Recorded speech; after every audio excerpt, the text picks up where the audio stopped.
আসসালামু আলাইকুম বন্ধুরা, কেমন আছেন সবাই? আশা করি সবাই ভালো আছেন, সুস্থ আছেন। আলহামদুলিল্লাহ আমরাও খুব ভালো আছি, সুস্থ আছি। সোনালী রান্নাঘর অ্যান্ড ব্লগ চ্যানেলে আপনাদের প্রত্যেককে আবারও স্বাগত জানাই।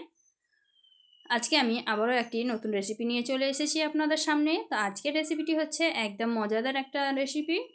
ছোট মাছ দিয়ে ঘরে তৈরি আমের আচারের তেল দিয়ে মাছের একটা সুন্দর রেসিপি তৈরি করেছি, যেটা দেখতেও খুব সুন্দর হয়, খেতে কিন্তু দুর্দান্ত লাগে। মাছের রেসিপি লুকটা দেখেই বুঝতে পারছেন যে কতটা সুন্দর হয়েছে। দেখতে যতটা সুন্দর হয়েছে, খেতে কিন্তু তার থেকেও দ্বিগুণ মজার হয়েছিল।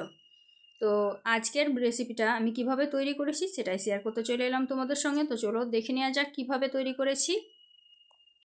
এই মাছের রেসিপিটা তৈরি করার জন্য আমাদের প্রথমেই লাগছে মাছটা দেখতে পাচ্ছেন ধুয়ে পরিষ্কার করে তারপরে নিয়ে চলে এসেছি, কারণ এই মাছ বাছতে কিন্তু অনেকটা সময় লাগে। তো তার জন্য কিন্তু বাছাটা না দেখাই ভালো, বেছে ধুয়ে পরিষ্কার করে নিয়ে তারপরে নিয়ে চলে এসেছি। আর এই মাছের ডিশ সঙ্গে যেটা ব্যবহার করব সেটা হচ্ছে দুটো টমেটো, পাকা টমেটো, আর এখানে মোটা মোটা সাইজের দুটো পেঁয়াজ কুচি করে নিয়েছি।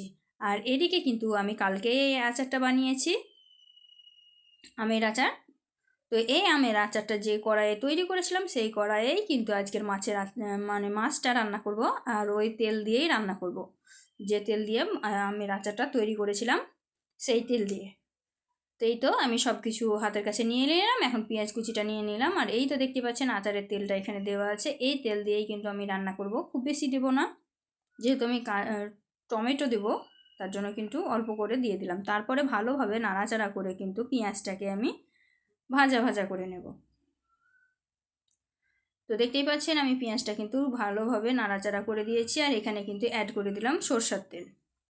সরষের তেল দিয়ে আমি ভালোভাবে একটু নাড়াচাড়া করে দিলাম। দেখতেই পাচ্ছেন ভালোভাবে নাড়াচাড়া করে দিয়ে এখন আমি বাকি উপকরণগুলো মিক্সড করব। তেলটা আমি ভালোভাবে দিয়ে নাড়াচাড়া করে নিয়েছি, আর এখন আমি এর মধ্যে অ্যাড করব লবণ। স্বাদ মতো লবণ অ্যাড করে দিচ্ছি, দেখুন স্বাদ মতো লবণ অ্যাড করে দিলাম। এখন আমি এর মধ্যে নাড়াচাড়া করে মিক্সড করে নেব, তাহলে কিন্তু লবণ দেওয়ার ফলে পেঁয়াজটা অনেকটা নরম হয়ে যাবে। তো একটা করে জিনিস দিয়েই কিন্তু নাড়াচাড়া করে নিচ্ছি। পেঁয়াজটা কিন্তু অনেকটা কালার চেঞ্জ হয়ে গেছে, দেখতেই পাচ্ছেন অনেকটা নরম হয়ে গেছে। তো এখন আমি এর মধ্যে অ্যাড করব শুকনো লঙ্কা গুঁড়ো।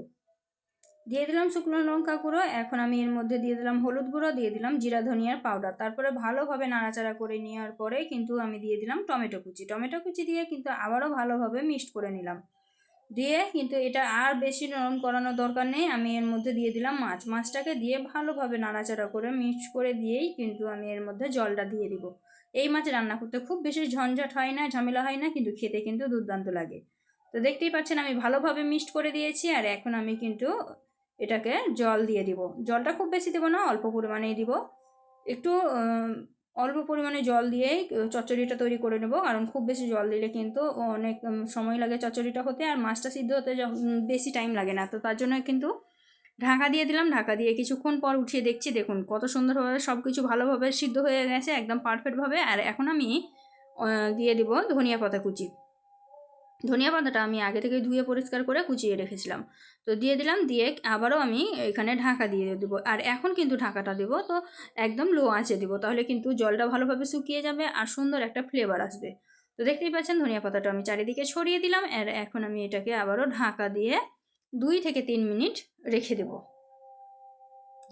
আর বন্ধুরা, ভিডিওটাকে কোথা থেকে দেখছো প্রত্যেকে কিন্তু একটু কমেন্টে জানিও। আর যদি ভালো লেগে থাকে অবশ্যই লাইক শেয়ার কমেন্ট করতে ভুলবেন না। আর এই ধরনের ভিডিও পেতে আমার চ্যানেলটিকে অবশ্যই সাবস্ক্রাইব করে নেবে, পাশে থাকা বেল আইকনটিকেও প্রেস করে দিও, তাহলে কিন্তু আমার চ্যানেলের সমস্ত রেসিপির নোটিফিকেশন তোমাদের কাছে একদম পৌঁছে যাবে।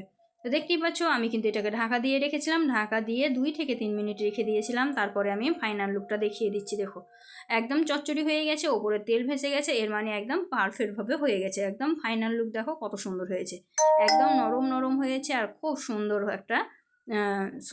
একটা টেক্সচার চলে এসেছে।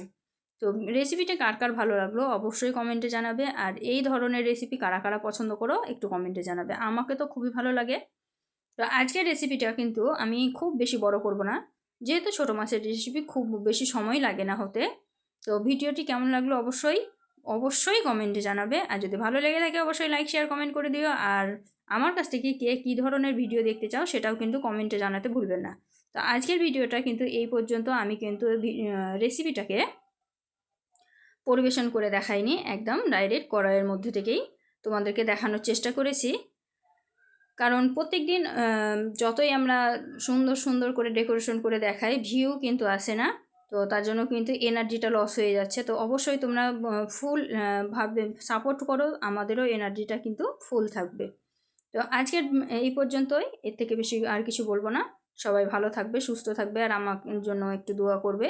আর মাছের ফাইনাল লুকটা দেখে অবশ্যই বুঝতে পারছো যে কত সুন্দর হয়েছে, তাই কিন্তু তোমরাও একবার হলেও বাড়িতে ট্রাই করবেন। এখন আসি, সবাই ভালো থাকবে, পরবর্তী ভিডিওতে দেখা হবে। খোদা হাফিজ।